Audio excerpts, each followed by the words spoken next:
"Help me, brother," I whispered, as I stumbled to my brother's place in the dead of a freezing winter night. My clothes were tattered, and I cradled a baby in my arms. My brother's face went pale at the sight of me, frail, disheveled, clad only in a ragged shirt and barefoot. "What on earth happened?" he exclaimed, quickly ushering me inside and warming up the room. The baby, wrapped snugly in my jacket, slept soundly, but I couldn't stop shivering. "Who did this to you, my precious little sister?" my brother muttered through clenched teeth. "Lily, it's going to be okay now." Upon hearing his gentle voice, a wave of relief washed over me, and it felt as if all my strength had drained away. "My name is Lily. I'm a 27-year-old homemaker with a young son. I used to be a nurse, but I left my job when Terry, the son of the hospital director where I worked, proposed to me. I was drawn to Terry's kindness and his efficient work style. I have a brother, Derek, who is 5 years older than me. Our family consists of Derek and our grandparents since our parents died in a car accident when I was 4 and Derek was in 3rd grade. A truck driver, who had fallen asleep at the wheel, collided head-on with their car. My mother, a nurse, had been working late, and the accident happened when my father went to pick her up. Derek often recalls our father's last words before leaving that night. "Derek, I'm counting on you to take care of Lily." What might have been a casual request turned into a lifelong commitment for my brother. He has never let me down, always protecting me like a superhero. After the accident, it seemed we would be sent to separate foster homes, but our paternal grandparents, with whom we had little contact before, stepped in to take us. Our grandfather, with his white hair and long bushy beard, looked just like Santa Claus. When he first saw Derek, he muttered, "You're the spitting image of your father," and I believe I saw tears in his eyes. Our grandmother, a kind woman, hugged me tightly and sobbed, "Poor child." Later, I learned that our father had a falling out with our grandfather and left home, seeking freedom instead of continuing the family business. This led to a long estrangement, but our grandparents took us in despite the past. We moved to their home nestled in the rural mountains. Our grandfather, a renowned potter whose works fetched thousands of dollars, and our grandmother, whose kindness knew no bounds, raised us without financial difficulties. Under their care, Derek and I grew up happily. Derek went off to a prestigious university in the city, while I attended nursing school. We both pursued our dreams until our grandmother's health began to decline. Derek, who had been working in the city, returned home to help care for her. I wanted to return home too, but since I was still a student, Derek advised against it. Derek had always been interested in our grandfather's work, but our grandfather had firmly encouraged him to follow his own path, which led Derek to attend university. I believe our grandfather regretted forcing our father to continue the family business and didn't want his grandchildren to go through the same experience. However, Derek insisted on learning pottery from our grandfather. He had always been handy and pottery suited him well. Besides, Derek excelled in everything: academics, sports, and he was popular among his friends. He was truly a superhero. While taking care of our sick grandmother, Derek also learned the trade from our grandfather. After I graduated from nursing school, I started working as a nurse. It was then that Terry proposed to me and we got married. Our wedding was grand, and the joyous smiles of Derek and our grandfather are what I remember most. Derek brought pictures of our parents to the wedding. "We all just want you to be happy, Lily, including our late mom and dad," he said, shedding tears openly. Our grandmother, too ill to attend, cried tears of joy when she saw the video of the ceremony. I was truly blessed with a great family. I quit my job as a nurse, moved into Terry's family home, and began to support him as a full-time homemaker. We had a child, and my husband was kind. We were living a happy life. Until then, my life had seemed to be smooth sailing. I couldn't even imagine the hellish days that were to come. Not long after, my grandmother passed away. Terry attended the funeral with me and comforted me. My grandfather's disappointment was severe. I couldn't find the words to speak to him. While I was busy supporting our grandfather, my brother Derek delved deeper into his pottery. Half a year had passed when I found myself fleeing to Derek's place in the middle of a freezing winter night, wearing nothing but ragged clothes, holding a baby in my arms. As Derek beheld my drastically changed appearance, he was rendered speechless. I stood there, so thin and weak, clad only in a tattered shirt, barefoot. "What on earth happened?" he finally managed to say, ushering me inside and warming up the room. The baby, wrapped in my coat, slept soundly, but I couldn't shake off the shivers that racked my body. Who did this to my dear sister? Derek muttered through clenched teeth. A wave of relief washed over me upon hearing his voice, as if all strength had drained from my body. I didn't want to burden Derek or our grandfather, but I had no choice. I had to tell them.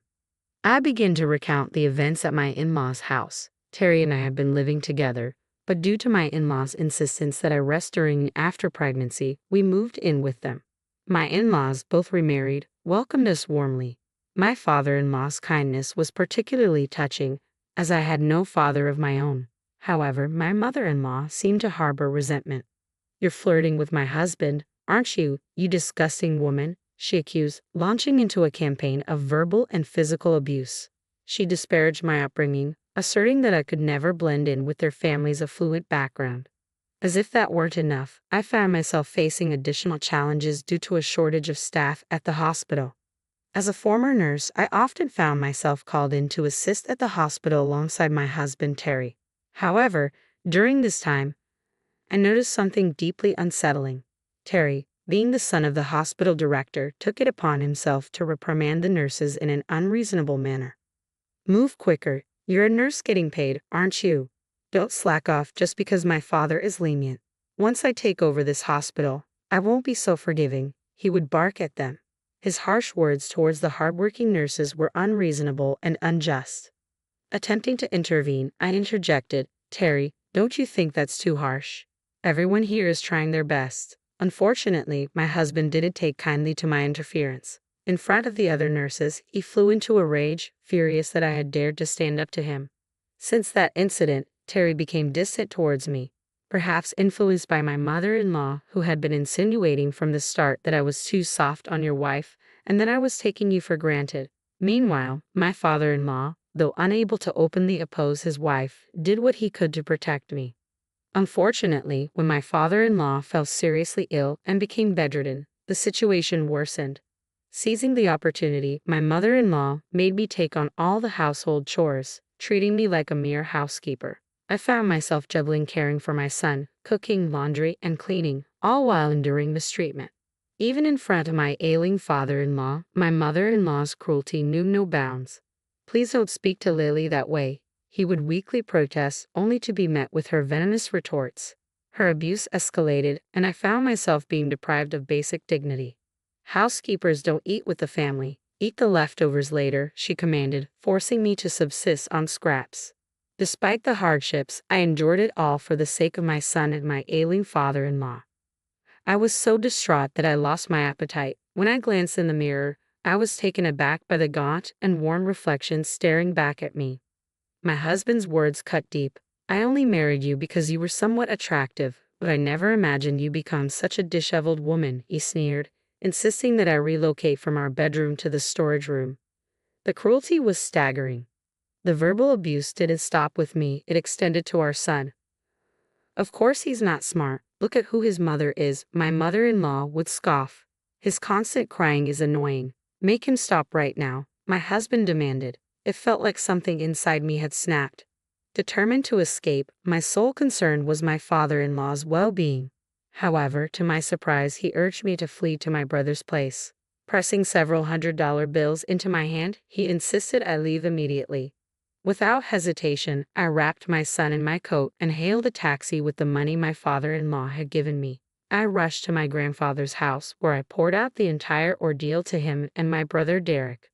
Derek, his usually calm demeanor replaced by a furious expression I had never seen before, clenched his fists in anger. Assuring me that things would be okay, he said, "You've been through so much. It's time to relax."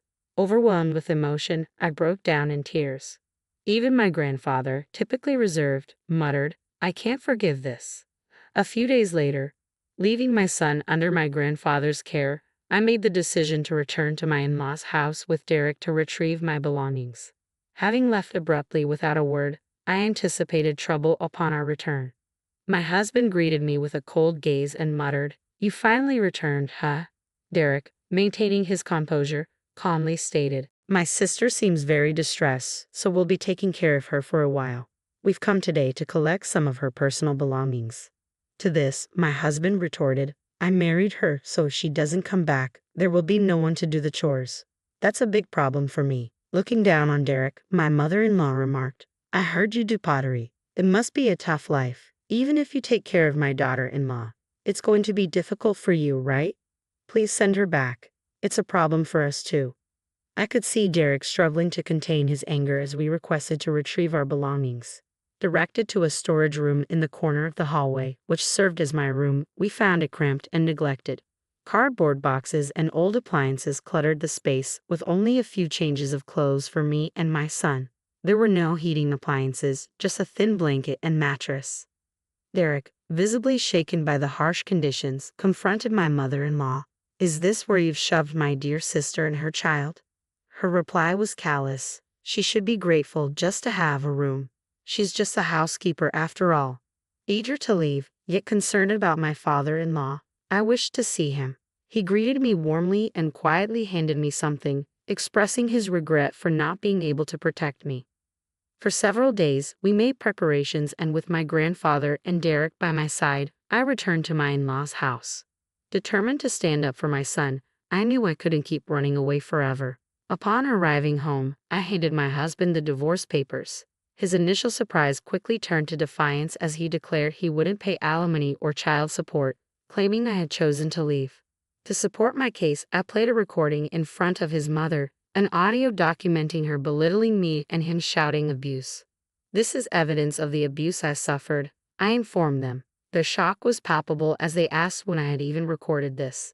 It turned out my father-in-law had discreetly recorded everything to help me, passing the recording to me when I collected my belongings earlier. My brother Derek, who had graduated from law school and passed the bar exam while assisting our grandfather, assured me that I had grounds for divorce. He promised to fight for me wholeheartedly. As the tension escalated, my wheelchair-bound father-in-law appeared, handing divorce papers to my mother-in-law. He, too, had recorded the verbal abuse he endured and was now ready to divorce. Preferring life in a care facility over living with my mother-in-law, he asserted his decision firmly. My mother-in-law's reaction was unexpected. She laughed and declared her willingness to divorce as well, eager to return to her luxurious life. However, the situation took a dramatic turn when my grandfather made a call, announcing his termination of any contracts with a family like ours. It emerged that the major department store, run by my mother-in-law's brother, was on the brink of bankruptcy.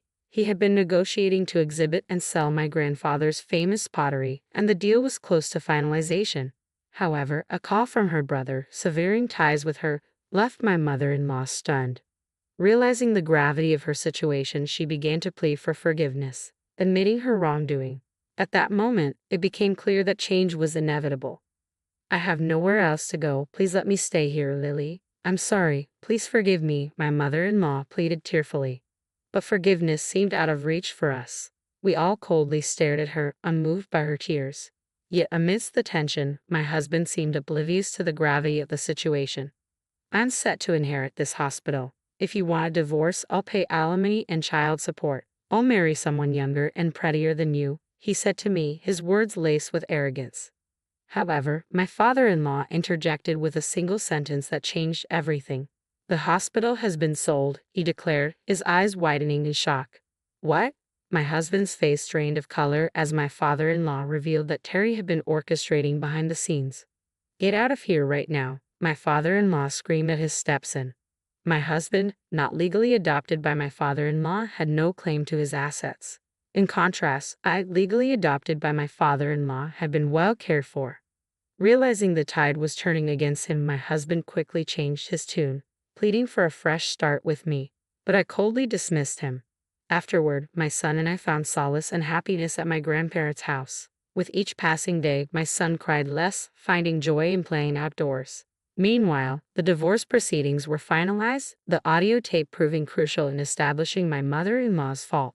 They now live in a small rented apartment, their attempts at finding new jobs faltering. On the other hand, my grandfather enjoys comfort in a high-end senior home, where we visit him often. Terry continues his passion for pottery under my grandfather's guidance. Remarkably, my brother found love at a pottery exhibition, dating a woman with a passion for pottery. As for me, I work as a nurse at a hospital near my grandfather's house, fulfilling my dream inspired by my mother's legacy.